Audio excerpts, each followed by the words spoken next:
নমস্কার সবাইকে। আর এই দেখো, এই যে মার্কিং করা আছে না, এই মানে পেজটা মানে কাগজটাতে, তো এটাকে আমি কেটে নেব। এবার কেটে রাখো, এই দেখো সিঁড়ির মতো করে নিয়েছি। আমি কি বানাচ্ছি বলো তো? আমি বানাচ্ছি হচ্ছে কার্ডবোর্ড দিয়ে দিওয়ালি ঘর। এই দেখো সিঁড়ির মতন কিন্তু করে নিয়েছি। আর এই দেখো কেটে নিচ্ছি, দরজা জানলা করে নেব এই কার্ডবোর্ডটাই। এই দেখো কার্ডবোর্ডটা কিন্তু কেটে আমি দরজা জানলাগুলো করে নিয়েছি। এবার শুধু কালার করা বাকি আছে। এবার কালারটা করে নেব। তো দেখো এবার কালারটা করে নিবার পর কেমন লাগে।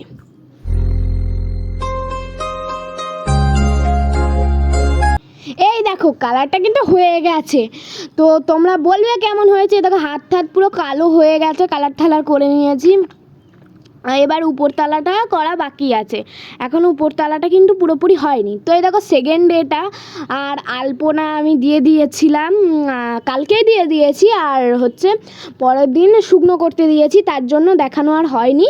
তো পরের দিনই আমি তোমাদের সাথে আবার ভিডিও করছি, দেখাচ্ছি যে আলপনা করে নিচ্ছি। দেখো উপরতলাটাও হয়ে গেছে। উপরতলাটা হয়তো আমি তোমাদের সাথে আগেই শেয়ার করে নিতে পারতাম, কিন্তু না, আমি আবৃত্তি ক্লাসে গেছিলাম বলে করতে পারিনি। আর ডিজাইনটা না একটু উপরতলার দেখবে একটু সাইডেরটা না আলাদা আলাদা হয়ে গেছে, সেটা আমি পরে খেয়াল করেছি। আর কেমন লাগছে কিন্তু তোমরা বলবে। এই দেখো এইরকম করে আমি করেছি, আর ফাইনাল লুকটা দেখলে তো তোমরা অবাকই হয়ে যাবে।